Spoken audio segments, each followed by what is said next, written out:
Assalamu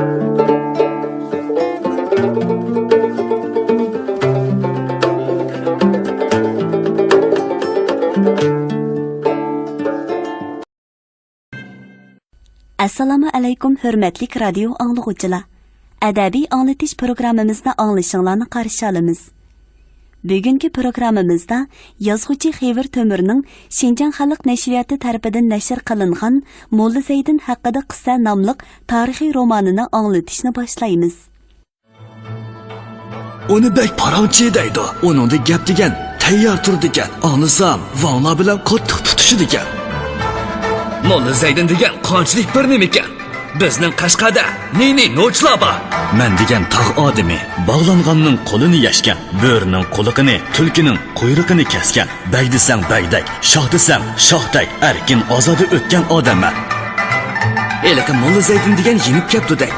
Endi uni Bejingga minibdi deydi. Bejing degan biz boradigan joy. U yalang to'shga nima qo'ydi endi? Seni qo'ymi sevimdiq? Sen kiribiding. Ko'nglimizmi tutun bo'lib qoldi. Men aslida duogo'y emasman. Avliyomi emasman. Mushunda bir jahon kezguchi.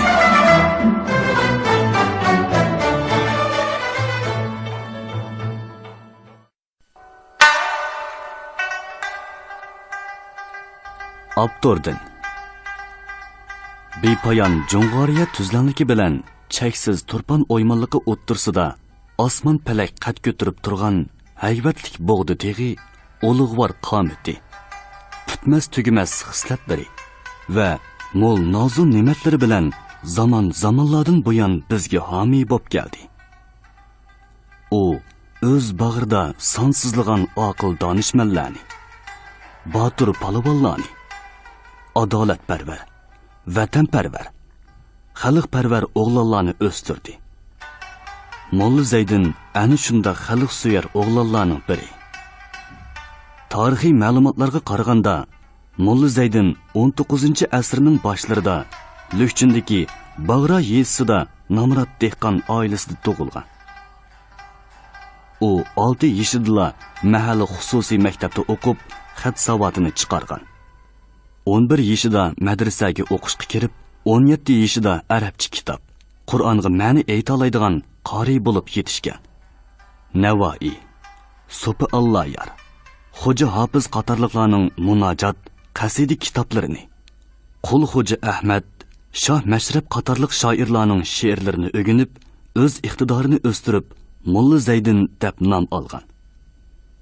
Shu chog'dagi tarixiy reallik turpan vanglarining xalq solgan dahshatli zulmi, zo'rliq zo'mbo'liqlari, xurofotlikning xalq keltirayotgan turli tuman ziyollari, boy amaldorlarning, diniy to'ngu o'rlib olgan mutassiblarning soxtaliklari, hiyla mekrlari, amgakchi xalqning azob oqibatlari, dard alamlari, qayg'u hasratlari, orzu istaklari va hurlik uchun ilib borgan kurashlari Molla Zaydinning qalbida kuchli nafrat muhabbat tuyg'usini uyg'otgan.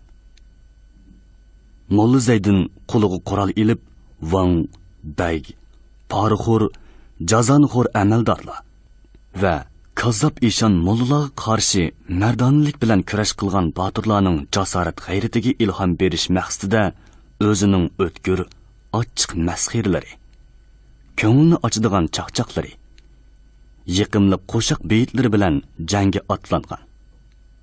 U dastlabda zolim qozilar, xurofiy bo'ylarning mutassibliklarini so'kkan, posh qilgan. Keyincha tadrijiy taraqqiy qilib, Wang Gung, Bey G'o'jilarning razil abdi bashirsini xalq olam oldida echib tashlagan. Molla Zaydin latifalarida ochiq hajvi, cho'nqur masxira, o'tkir kulki bor. Uning latifalarining temalari har taraflama, mazmuni kang, ixcham, ravon, qiziqarliq. Shunga xalq orasiga kang tarqalgan. Garchi Molla Zaydin 19-asrning 80-yillarida olamdan o'tgan bo'lsa-mu, uning latifalari ta bugunga qadar xalq bilan birga yashab kelmoqda.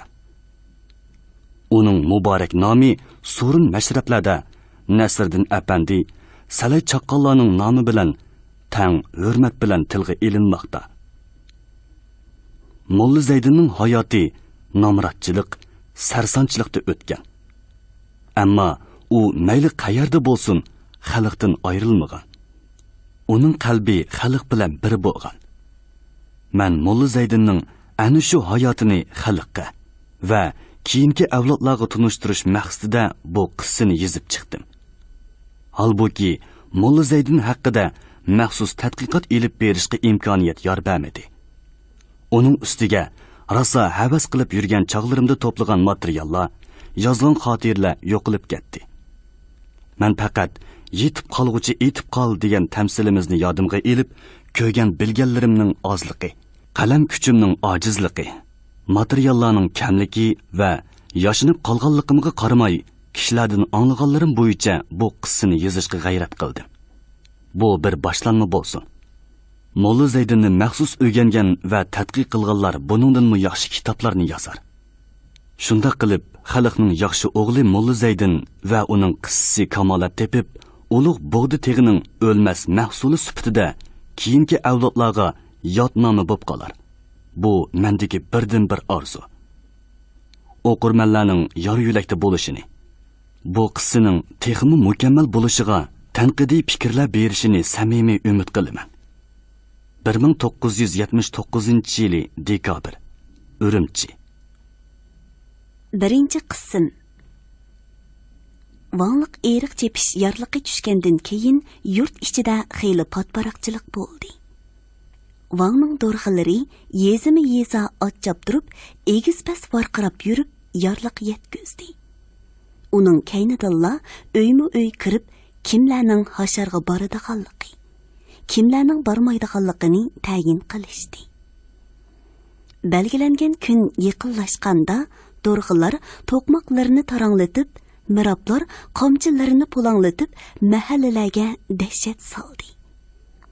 Dehqonlar o'zlarining vangliq olvon yasoqni o'tashga majbur ekanligini tushunatdi. Chunki uzun yillardan buyon kimki vangning olvon yasoqlaridan bosh tortadigan bo'lsa, to'qmoq ostiga besilatdi. Bog'lanib sazoyi qilinatdi. Daraxtlarga esilatdi. Shunga belgilangan kun yetib kelish bilanla dehqonlar oziq-to'lik yepinchilarini, ketman gurjaklarini elib, eshaklik yoki piyoda ish o'rniga mengishga boshladi. Do'rg'i mirablar bo'lsa, dehqonlarni tillab, vorqirab-jarqirab mahallalarni beshiga kiyishdi. Ularning zaharlik til haqoratlari kishilarning ko'nglini parokanda qilmoqda edi. Vanglarning bundaq yorliqlari tushgan kunlar do'rg'i mirablar uchun tepilmas fursat edi. Ular xalqqa zulm selib, olu to'pilang chiqirib, to'pilangdan to'qach o'g'irlaydi. Shu kunlarda mundaq bir ish bo'lib o'tdi. Yurt xalqi mazoq qilib, Velixon Toz yoki Misbosh bey deb ataydigan g'alati bir odam bor edi. Bu odam xorsizlik qilib, o'zini xalq orasida Velixon bey deydi. Hatto o'zini boshqalarga Vang avlodi, Vang xo'jining ona boshqa oti bir inisi deb tunishtiradi. Bu qitim yurtga tushgan hashardan paydo bo'lgan potparaqchilikdan foydalangan Velixon bey o'z oldiga tapovat qilishga kirishdi. U Ola baytalni minib, tavarruk tulki to'miqini kiyib, tulki quyruqi esilgan, baglarga xos inchki tilliq qamchisini o'ynatgan holda, do'rg'i mirablar birar qurut dasab o'tib ketgan yezalarga bordida, u yerlardan ko'ngil ovorchiligini xolamaydigan.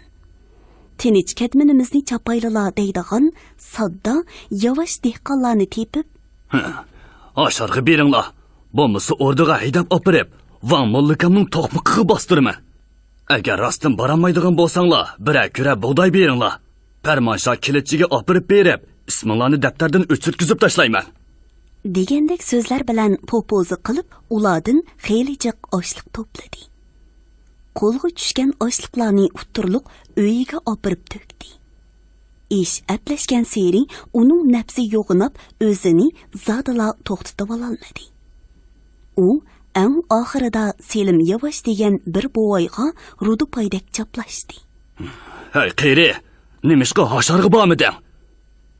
Velixon bek ko'zlarini chekchaytib, qomtisini tanglab hayvi qildi. Rostdan bormisang, bir kura bug'doy bersan. Uqdingmi? Nima? Bir kura bug'doy kanayg'i yo'q, sunayg'i nada turibdi? Bovayning g'azibi o'rlab, soqollari titrab ketdi. Voh, qeyrining yomonligini ko'tehi. Bo'lmasa o'rdig'iman. Men seni Vangmullakamning to'qmog'iga bostirman. Ma'qul. Nagili desang boraman. Biz degan o yil bu yil bug'doy ko'may o'tidiga haq. Bug'doy degan Vangning songlarida sesib turibdi. Bizda bo'lsa birdan bug'doy yo'q. Sen teg'i bir kira bug'doy deysan, ha? Yur. Qandoq dodxohning oldiga opasangmi boraveraman. Velixon bek Selim akini otning oldiga selib elib mangdi. Bular to'la Vangchun qilmasdan bir mahalladan o'tib, yana bir mahallaga yetganda eshak sug'arg'ili chiqqan bir dehqon yigitga uchrashdi. Assalomu alaykum Selimka. Nega mangdingiz? Meni nega borsan damsan? Kaynimdagi puldonga qara, meni haydab ketib otidi. G'azabdan Selim akining ovozlari titrab, ko'zlariga g'il-g'il yosh kelgan edi. Selimkamni nega haydab mangding? Qaring bo'lmasin, ishingni qil. Selim akadek yavoshni topganda do'piri bo'lib ketadi ekansan-da. Bu odam yavosh, Xudoning mo'mini ham yashangan. Bir topan yer yo'q ko'k nomrod. Bu odamni nagila haydab bog'ining bilan Xudoning zoridan boshqa hech nima chiqmaydi. Yaxshisi bu odamni qo'yib et, uyiga ketsin. Ketsin degan qandoq gap? Mening ishimga sen aralashma, ne tur. Agar bu odamdan oldigan narsangni men bersam qo'yib beramsan. Agar sen ori kirsang, bir kura ip beralsang, 5 shing bug'doy ippa. Unimi bermayman desa, to'qmoq bozorda ko'rishimiz. Vangmullakamning to'qmoqi qeri yosh demay so'qay berdi. Bo'ldi, menga hisob. Bo'ldi Selimka, siz ketavering. Qolgan ishni men so'zlashiman. Yo'q, ketmayman. Buningga berdigan nadiki bug'doy ekan u. Naga haydisi boraman. Bo'pti, mundaq jonni nadi qo'ysin, nadi yo'q. Kashdim bu jondan. Vangning oldida necha yig'iz so'z qilib olib o'lsammi mayli. Xapolmay, gapimni anglab ketib turing. Men bagni yaxshi rozi qilib yo'lga solaman. Selim aka yana bir muncha qaynab uyiga ketdi. Yigit eshikini yetilab hovlisiga qarab mangdi. Velixon bek zo'r umid bilan uning orqasidan keladi. Yigit eshikni puxtalab bog'lagandan keyin burilib Velixon bekka qarab, "Otdan tushmay tursan-ku. Sen mesbashning dadidan xalq yurtni tashlab ketgudak bo'lib otidi. Izzat atmaydigan tas, tusha otdan." 5 shing bug'doy elish tamasida kelgan Velixon bek tuyuqsiz bu haqoratni anglab hong-tong qoldi. U nimadir bir nima demoqchi bo'lib, kolpuklarini qimirlatib turishiga yigit kelib uni tortib otdan yiqitdi. Xuddi quruq tag'ordan siyrilib tushgan jonsiz tozni yigit purlapla yerga besib, bir ikki niqtagandan keyin beqillariga bir necha qaytam mush bilan turtdi. Uning mush ko'tarolmaydiganligini bilgan yigit urushning o'rniga o'z tag'irini elib beshiga kiydirib, ustiga minib o'ltirib so'roq qilishga boshladi. Rastdan aytsang qutulasan, yolg'on aytsang tutulasan, bildingmi? Tag'irning og'zini bo'g'ib, eg'iga tashlab qo'ysam, 5 kun yotamsan, 10 kunmi? Rastdan ayt. Kimlarni bo'zak tepib, qanchalik ochliq to'plab oldim? Jinim ukam, men aytay, demim tutulib ketdi. Beshimni tag'odan chiqarib qo'y, bo'lmasa o'lib qolaman. Jinim ukam, men aytay, demim tutulib ketdi.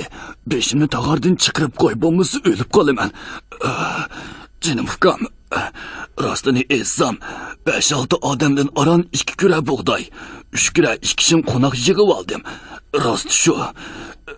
Jinim ukam, tag'ordan bo'shtibat. Demim siqilib o'lgilyapman. Mendan olamsan. Seningdan qandoq og'il bo'ladi ukam? Hargiz olmayman, hargiz olmayman. Yigit uni tag'ordan bo'shatdi.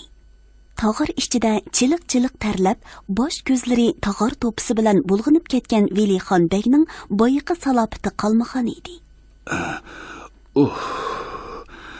Ya Allah, jinimni chiqarib o'tkili tos qoldim, dedi Velixon bek va hozirab tulki to'muqini qiqib silkib beshiga kiyib oldi. Yigit uningga qarab, Vangning to'qmoqlarini davron qilib, odam qo'rqitishni yaxshi biladigansan, ha? O'zing yeb ko'rganmi? Ukam to'la chaqchaq qilmichu. Odamni tog'og'i sulib olsam, issiqda o'lib qolsam kimga hisob? Bo'ldi, men ketay. To'xta. Sana bir gapim bor. Qaraganda sen mushkul yo'lga kirib qopsan. Men seni o'ng'ayli bir yo'l bilan nurg'un dunyoga ega qilsam qandoq deysan? Qani shunday qilsam-ku bak yaxshi bo'ladi. Minut oldida tortgan aziyatlarni esidan chiqargan Velixonbek och ko'zlarcha talmirdi. Bilishimcha, sen Vang'ujlarning avlodiga deyman. Shunday hukam. Men hozirgi Vangning oni boshqa, oti bir inisi. Ular meni o'gaylaydi, chakki qilib, orig'i olmayotidi. Nihoyat mening opamni to'y qilib olmaganli yeri bor. Shu sababdan ular meni orig'i olmayotidi. Yaxshi. Vanglarga tuqqanliging rost bo'lsa ish o'ng'ay. Eriq chepilib bo'lgandan keyin vangchilish qilib pagudak. Sen shu yerga borsan, men seni Vangga yuzlashtirman. Shu chaqda o'zingni tegitakting bilan tunishtirgan. Ish o'ngdan chiqib, Vang seni kal inim deb yeniga tassa, o chaqda katta otlarni minib, kang tasha yeb ichib, yurt o'ynab yursang ajab emas. Qarasam, peshonang o'ng, boshtining mis qozondek parqirab turibdi. Davlatman bo'lib qilishing mumkin. Shu chaqda meni unutib qolmasanglar bo'ldi-ku. Seni qandoqmi unutib qolay? Undaq bo'lsa gap shu, boshqalarga tinma. Bildingmi? Bildim. Xushal bo'lib ketgan Velixonbek ketmoqchi bo'lib turadi. Ordu dorg'ilaridan Matum dorg'a ustilab kelib qoldi. Ha, sizlar nima qilayotgan odamlar? Hey, Toz, sen nima qilyapsan? Inim, men hosharga haydab. Sen haydasan biz nima qilgudakmiz? Bu ishlarga nima deb arlishsan deyman, ha? Sen yamirab bo'lmasan, men ket ko'zimda chapsa yo'qol. Dorg'ining g'azibidan qo'rqqan Velixonbek duduqlab, tamtirab berib etig'i mendida g'ib qilib ko'zdan yo'qoldi.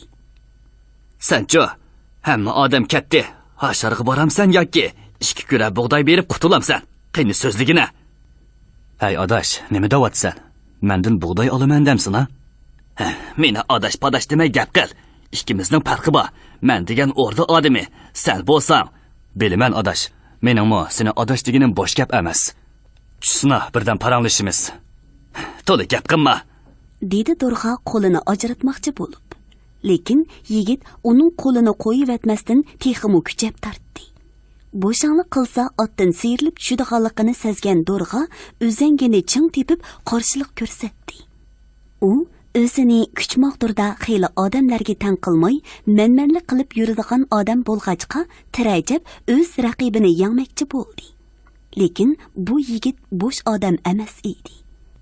U borgancha kuchab tortganda Dorg'ining tegidagi ot santirilib keladi. Dorg'a o'z raqibining qandoq odam ekanligini his qilgan bo'lsa-mu, yanada tirkishatdi. Tartishish rosa avjiga chiqqanda va kuchmoqtirning kimda qanchalik ekanligi oyon bo'lgandala, yigit Dorg'ining qo'lini qo'yib yetib kuldi va adash, to'qmoqlarimni tarangiltib, xalqlarni qo'rqitib yurdi ekansan. O'zing to'qmoq yeb ko'rganmi? Men nima deb to'qmoq yeyman? To'qmoq bilan yurt so'rayotgan arlar biz. Chapsanroq javob qil, qanday qilasan? Sening oldi-keyningga qaramasdan ish qilganligingni yaxshi bilaman adash. Lekin qarab ish qil. O'smi ketib qosh qoladi degandek, to'qmoqlar qo'lingdan ketib o'zing qilib qolasan. Hey, to'la gap qilmay, savolimga javob bergina. Seningcha bo'lganda 2 kura bug'doy bermasam, hasharga boraman. Hasharga borsam 2 kura bug'doy bermayman, shundaqmi? Odamni ilishtirmay tuzuk gap qilgina. Bug'doy beramsan, hasharg'imang. Men shu gapni da'vataman-ku. Gap 2 kura bug'doyda qoldi. Yodingda bo'lsin. Matum Dorg'a etini burab yurib ketdi. Ish o'rnida yurt-yurtdan kelgan bir qancha yuz hasharchi Dorg'a mirablarning besimi va til haqoratlari ostida ishlamoqda edi. Pish-pish oftobda dehqonlarning yuzlagan ketmanlari biri ko'tarilsa, biri tushib, quyosh nurida yalt-yult parqirab, ko'zlarni chaqatdi. Chetdan qarag'uvchi kishilarga ish maydoni go'yo qiziq tomosha o'rni bo'lib ko'rinadi. Ish o'rnining bir cheti buluq daraxtlarning qora ko'langisi ostiga bir jup kat qo'yilib, gilam bilan purkalgan. Uning ustiga qat-qat ko'rpa selinib, par yostiqlar tashlangan edi. Bu hashamatlik o'rinda Wang xo'ja kerilib yetib, ish o'rnini yiroqdan tomosha qiladi. Do'rg'a, kahlar va parangchilar Wangning atrofini cho'ridab turishadi va uni qush qanotidan ishlangan yo'g'on yelpig'ichda yelpib turadi. Yelpig'ich bir tiniqmi to'xtamasdan qo'ldan qo'lga yo'tkilib turadi. Wangning oldiga selingan dasturxonda dasta-dasta non to'qashlar. Tavaq-tavaqda pishirilgan paqlan go'shi va boshqa yemekliklar turadi. Bu nozu ne'matlar yigili eg'izning yo'qligidan go'yo ko'rgazmaga qo'yilgan buyumlardek tizilib turadi. Wang xo'ja bu yerga atdiganlik qora tomoqqa tortib, shirkayib bo'lib kelgan bo'lg'achqa ko'zlarini xumorlashtirib, hasharchilarga va ularning qandoq ishlaydiganligiga nazar tashlab tomosha qiladi. Bu orqali bekorchilikdan paydo bo'lgan zerikish tuyg'ularini yashmakda edi. Hasharchilar ishlayotgan joydan gupildab ketman ovozlari. Ketman chapqanda odamlarning kuchinib, ha-hu degan ovozlari anglanib turadi. Do'rg'in mirablar bo'lsa varqirab-charqirab, "Chepinglar, bo'lmasa qamchi islar. Ana-manangni xotun talaqlar, chepinglar." ish ana shundoq shovshuv varong-churung ichida ketayotgan paytda hasharchilar ichidan kimdir birining mo'ngluq naqshisi anglandi. Wang xo'ja Beijingga kirsa, uyi yo'q, nadi yotar. Chiqsa bo'ron, yog'sa yomg'ir, naq pul to'lab dangdi yotar. Wang xo'ja yurtiga yonsa, mapiga qichir qatar, ko'rpini qat-qat silib, oq parrida o'ngdi yotar. Gazir chaqqan yerlaring va'disi yolg'on bevafo oyaray. Naqsha xeylidan beri Wangning quliqiga kirmakda edi. U xumorlashgan ko'zlari bilan cho'rilarga qarab qo'yib, Birsi xeyli abjil naqshi aytayotdi. Kimkin qishqirib kelinglarchi. Xo'sh. Naqshining Wangga yiqib qolganligini tushungan kahlar, do'rg'alar tang xo'sh deyishdi va oradan biri berib naqshi aytquchini qichqirib keldi. Wangning oldida o'tiri bo'y, kang yelkilik, qaddi qomati kelishgan bir dehqon yigit turadi. Wang uningga boshdan oyoq sapsilib qarab chiqqandan keyin so'rashga boshladi. Sen nadin kelding? Kepishbagning shardan, misboshbagning dardidan, bir mush urib burniga, yiqilganning o'rniga o'ksik bo'lib kelganman. Ohoy, sen xeyli parangchi o'xshaysan ha? Yo'qsa, parangchigo emasman. Shundoq bo'lsa-mu, har yiliga necha to'kan paranglarni, aplab tepib saranglarni, xumyozig'i avatib, tangida janga setib, to'shqizatdim to'kanlarni. Odam anglab baxmagan paranglarni solasan-go. Eting nima? Kimning bolasisan? Xo'sh taqsir, mening etim aslida men bir yetim. Azan chillab ot qo'yibdi molla setim. 7 yashimda sunnat qildi birlik etim. Mollasi osmondan tushib, molla Zaydin bo'ldi etim. Ohoy, jihli so'zlab ketding. Molla Zaydin degansan-mi? Ha, men. Molla Zaydin. Sening bu chiroyingdan mollalik ko'rinmaydi. Maktabda o'qiganmayding. Yo'qsa, bu xarag'i bormagan, Qashqadimi turmagan. Haptiyakning to'pisini kap etibmi yemagan. Turg'ish sanabmi ko'migan. Rastini aytsam, maktabni yo ko'ygan, yo ko'migan. Amsi nimishqa molla deydi? Mollasi osmondan tushdi dedim-ku. Qandoq tushdi? Desam gap to'la. Mayli so'zlava. Wang molla Zaydinga qiziqib uni so'zlatmoqchi bo'ldi. Molla Zaydin tamtirmasdan tamkin so'zlashga boshladi. Izna qilgan bo'lsalar men so'zlay. Kichik vaqtimizda Barat mollamda o'qiydik. Mollamiz Nazir Chiroq, to'y to'kindan qolmaydigan odam edi.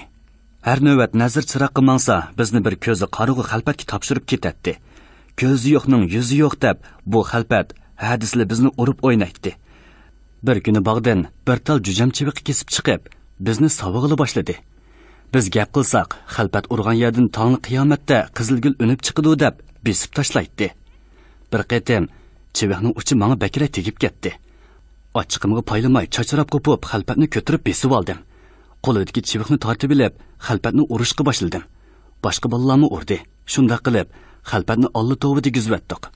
Qiyomatda bizga qizilgul unib, sana unmay qolsa adil bo'lmog'idak. Sanamo qizilgul unsun deb xeli jiq urdiq. Shunda qilib, qarog' xalpatni kardan chiqardiq.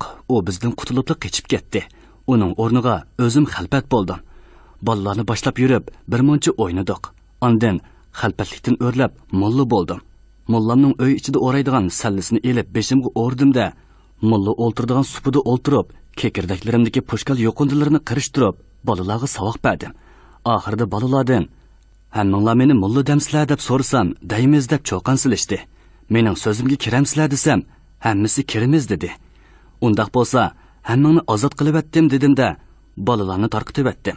Shuningdan boshlab o'zim maktabga bormadim. Shu kuni yerimki mullalik qilib, yaxshi mulla bo'lgan o'xshayman. Shuningdan boshlab etimga mulla degan so'z qo'shildi. Bu xorag'imi bormay, Qashqardimi turmay, mullalikni o'ng'ayli tepib olib, mulla Zaydin bo'lib kelyapman taqsir.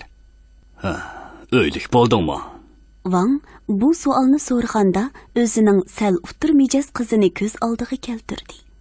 Agar bo'ytaq bo'lsa, mulla Zaydinga shu qizini chetib qo'ydigandek bir xiyol ko'nglidan kechgan edi. Ikki balam bor taqsir. Wangning ko'z oldidan heliqi talvi qizi g'oyib bo'ldi. Qo'shilmisi salpal turildi, lekin chandirmasdan so'zini davomlashtirdi. Terg'u yering bormi? Bökümçüsümü Vanlıq yerga tushidi. Mening uyim Vanlıq yerning o'ttirsiga joylashgan. Biz bir uylik haq shu yerda yaxshi kun kechirib kelyapmiz. Bug'doy taxtlanganda xuddi o'zim terigan bug'doydek qarab ketaman. Bug'doy chichaklab puraqqa kirganda purab to'ymayman. Boshqa xalqning bug'doylari Vanlıq bug'doylardek o'xshamaydi, ham xushpuroq chachanmaydi. Shunga biz Vanlıq bug'doylarning o'xshaganligiga qarab, mazali puraqlarini purab, mahsulotiga qarab yaxshi kun kechiramiz. Qandaq qilamiz? Zuvuli degan bir nima bog'i o'xshaydi. Xudoy taolo har qaysirdek katta bandalarga yer zamin, kari sulariga qo'shib, zuvulini yo'g'on uzibdi. Menga o'xshashlarga kelganda teriqchilikmi yo'q. Osmondan 100 yolg'on tushib, 99i mozdozga, biri butun olamga chechilgandek bir ish desilra. Xudoga shukr, menga Vanlıq bug'doylarni ko'rdigan, puroqlarini puraydigan zuvulni ayimay berganligiga men xush. Uyda bir ildam eshikim bor. Gahida zerikib qolsam, eshakka minib, Vanlıq yerlarni bir aylanib kelay deb chiqib ketaman.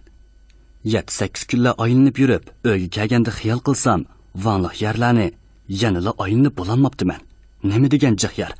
Murtuq, Singim, Qarxo'ja, Lukchin, Xondo, Pichan, hammasi Vanlıq yer. Ba'zan xalqlar Xudoga nola qilib, zaminingni Vanlığga torttirib qo'ydim. Osmoningni ching tut deydi ekan. Men xiyol qilsam, bu gapmi to'g'ri. Vanlıq yerning jihligiga qarab, kimni bo'lsa shundoq degusi keladi ekan. Bir kuni Xondo tarafga ketib olsam, keynimdan qechirmingan bir bola yetishib keldi. Qarasam, heliqi Ismarning bolasi ekan. Ikkimiz hamroh bo'lib, bir oz birga mangdiq. Oldimizga bir muncha parcha ziroatlar uchirdi. Bu yerlar kimningdir deb gumonlanib, bu yer kimning yeri bilamsan deb so'rdim. U bola javob berib, bu meni yer dedi va so'l tarafdagi bir saloni ko'rsatib, bu Vangni yer dedi. Yana bir muncha mang'andan keyin yo'lning ikki tarafidagi yerlarni ko'rsatib, bu yerda meni yer yo'q. Hammasi Vangni yer. Do'ngdagi yerlarmi Vangni yer. O'ymondagi yerlarmi Vangni yer dedi. Bu so'zni to'la takrorlagandan keyin menga boshqacha tuyuldi. Ochiqim kelib qoldi. Qanchalik xiyol qilsam, gapni ta'tirmani bor. Men o'yladimki, sening yerlaringga seni yer bo'laversin. Sizlarga o'xshash yerga to'ymagan jazonoxo'rlarni yerlaringga yeb kessin mayli. Van G'ojining yerlarini nima uchun Vangni yer da'versan?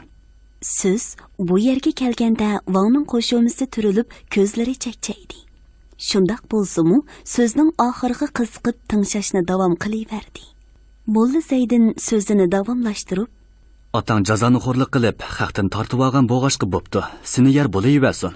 Van G'ojining yerlarini zuvulsiga qo'shib Xudoy taolo o'zi bergan tursa, nima uchun Vangni yer deysan? Bizning gapni o'rgansang, ravrus o'rgan. Chala puchuq o'rgangining bo'lmabdi. Vanglarimizni yer yeb ketsa, biz qanday qilgudakmiz? U chaqda yurtimizda kim so'raydi? Bizga kim oti bo'ladi dedimda, ochiqimga paylamay, heliqi bolani qechirdan tortib tushirib, bosh ko'zni to'pig'i bulab, toza urmoqchi bo'ldim. Heliqi bola ta'tir so'zlab qo'yg'iniga pushaymon qilib, yig'lab yalvurishga boshladi. Qarasam, ustiqini qatmagan kichik bola ekan. Mosh ko'taranmagidek. Shuning bilan paylimdan yondim. Ammo og'zi burnidan chiqqıchi tillab to'yg'izib etdim. Quloqlarini so'zib, ikkinchi shundoq gapni qilolmasga va'da oldim. U xushalligida beshi yerga takkudek ta'zim qilib, yo'liga tikib etdi. Wang bu gaplarni qiziqib angladi. Ba'zida kulimsirab xushalligida beshini langshitdi. Umuman, Molla Zaydinning so'zlaridan rozi bo'lgan edi. Xeyli abjil parang soladi ekansan. Bugundan boshlab seni katmandan ozod qildim. Dedi Wang iltifot qilib va ko'zini yumib yostiqqa tashlandi. Molla Zaydin o'z joyida turadi. Kahlardan biri uning qo'li bilan ishorat qilib qaytib ketdi dedi. Molla Zaydin pisand qilmasdan, Quruqdan quruq qandoq ketaman? Wang uning ovozini anglab cho'chib ko'zini ochib, "Ha? Nima gap?" Wang hocamning eti ulug' yerdan yansam quruq. Haq shanxo qilur qo'yuq suyuq. Hammali uyda 36 oyuq. Bu teshiklarni atkili bo'landi yo'q. Javul desa oq qushqashdek churuq. Behil desa bu gapni qandoq qilg'uluq. Molla Zaydinning maqsadi oshkora edi. Wang o'z sehiyligini ko'rsatish uchun buyruq tushirdi. Munlarni yig'ishtirib berib etinglar. Kahlar, do'rg'ilar dasturxondagi nozik ne'matlarga atdigandan buyon ishtaha saqlayotgan edi. Molla Zaydin Wangning ditig'i yiqib dasturxonni elib ketmoqchi bo'lganda, ular hech amal qilolmay buyruqqa bo'ysundi. Dasturxonni yo'gapla Molla Zaydinga tutqizdi. Molla Zaydin hashqalla rahmatmu demasdan mag'rur qadam tashlab hasharchilar to'piga ketdi. Dasturxondagi ne'matlarni bo'lishiga ulashtirib, hayt-huyt deguncha dasturxonni quruqtab qo'ydi. Eriq chepish oxirlashgan kuni tushdan keyin Wang xo'ja chelish qilib berdi. Chelish marikasi Wang xo'jalarning ichpushqini chiqaradigan o'yini. Shundaqla o'rdida beqilayotgan chelishqaq zangilarining kuchini ko'radigan maydoni edi. Turpan xalqimu chelishqa omroq edi. Dehqonlar bir qancha kundan buyon hasharda ishlab, horduq yetganligiga qaramasdan chelishqa qatnashdi. Shuningdek, chelish bo'ladigan xabarni anglagan yurt xalqi va chelish xumorlardanmu bir qancha 100 odam chetdan to'plangan edi. Bir cho'ng bog'ning kun chiqish tarafi tushdan keyin daraxt ko'langisi tez cho'nglaydigan qumliq yer chelish maydoni qilib tayyorlandi. Xalq orqa-orqadan chelish maydoniga to'planishga boshladi. Xalq o'z to'pi bilan yosh qurami bo'yicha to'plashib o'ltirib, o'zaro parang selishmoqda. To'planganlar ichida lukchulliklar, singimliklar, murtuqlar, qarixo'ja, ostoniliklar, yangiliklar bor edi. Hatto Pichon, Deg'ay taraflardanmu chelishchilar kelgan edi.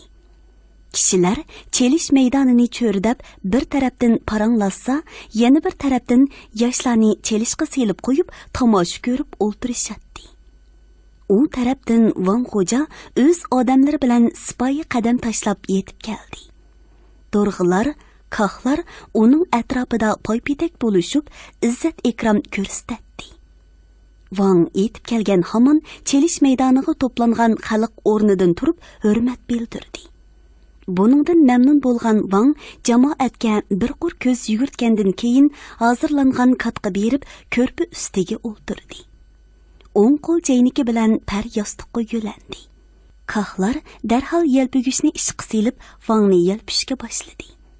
Dal shu paytda bog'ning do'qmishidan juvusini ta'tir kiygan oppoq soqolliq bir bo'voy eshikini deyitib so'ringa yetib keldi. Turpanda yoz kunlari juvi kiygan odamni ko'rsa, albatta hamma odam hayron qoladi. Shunga maydon tartibi bir oz buzildi. Bo'voy eshikdan sakrab tushdi va xalq to'pini yerib o'tib, Wangning oldidagi bo'shliqqa keldida qo'llarini g'alita pulanglatib, go'yo birini qo'rqitadigan yoki urkitigandek bir xil qiliqlarni qildi. Bu jarayonda uning paxtadan yasab chaplab olgan soqollarining bir qismi tushib ketdi. Xalq to'pi ichidan kulki ovozlari chiqishga boshladi. "Hey, paxtangni ilib at. Tuzuk ishlarni qiljimi? Sarang bo'p qoldimi bu?" Qohlardan biri ochiq bilan varqiradi. Wang bo'layotgan bu ishlarga na ochiqlanishni, na kulishni bilmay turganida Molla Zaydin paxta soqollarini to'liq siyirib elivetdi.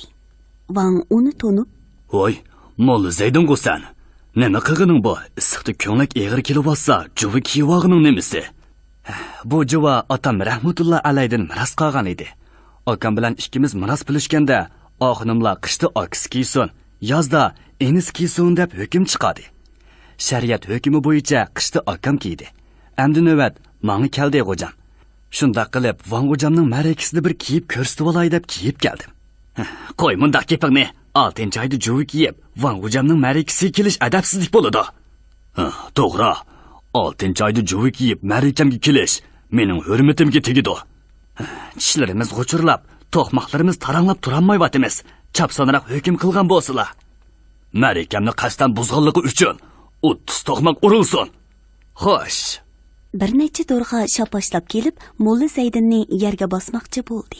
to'xtab turinglar juvni sep tashlay dedi Molla Zaydin do'rg'larni to'sib va juvni yeshgandan keyin Vanga qarab so'zini davom qildi. xo'sh endi mening aytadigan arzim bor qayni qandoq arz ayta jigdi yong'ning posti bor hamma ishning ustasi degandek meningmi ustam bor ustam menga o'gitib vang'o'ji chilish maydoniga kelganda bir qitim urkitib bersang 2 kura bug'doy beraman dedi man vang'o'jam ko'pni ko'rgan ko'pni bilgan bejingga necha qitim berib kelgan turpandak cho'ng yurtni o'z qo'lida so'rayotgan katta odam qandoqmi urkitkili bo'lsin desam ustam van kichik vaqtida aski juvidim qo'rqatdi man yaxshi bilaman kichikimizda biz bir uyda o'ynab cho'ng bo'lgan deb turib oldi ustamning gapi bo'yicha 2 kura bug'doyni ko'zlab o'ttirg'i tushib qo'ydim agar undaq yeri bo'lmasa 6 oyda juvi kiyib sarang bo'lib qolmadimda arzim shuki yilonning beshini yanjish oqilliqdir sanga ustoz bo'lgan kim man esam biri Velixonbek yana biri Matim Do'rg'a ulan tutib kelinglar Kahlar Velixon bey bilan Matim Do'rg'ini o'tirg'a hozir qildi. Ular Vangning oldiga kelib ta'zim qildi. Velixon bey salom berib Vangdan tinchlik so'radi. Assalom, Van mollika obdan turdilimi? Nima deb joylayotdi bu? O'zing sat bir nima ekansan? Qanday qilib meni mollika deb sha'nini bo'lg'amoqchi bo'lasan? Xo'sh. Molla Zaydinga ustoz bo'lib gap o'rgatgansanmi? Yo'qsa, Van mollikamga beadablik qilishga nima haddim? Bu toz nima deb joylayotdi? Og'ziga uringlar. Hurmatli radio anglovchilar, yozuvchi Xivir To'mirning Shinjan xalq nashriyati tarafidan nashr qilingan Molla Zaydin haqida qissa nomli tarixiy romanini bugun mush yergacha anglatdik. Davomini atidagi programmamizda anglaysizlar.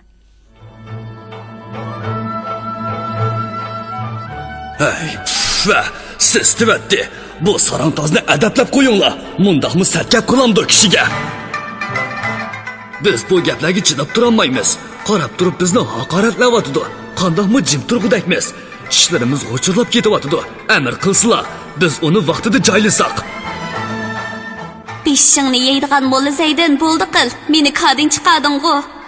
Kadin chiqmagan neman qoldi?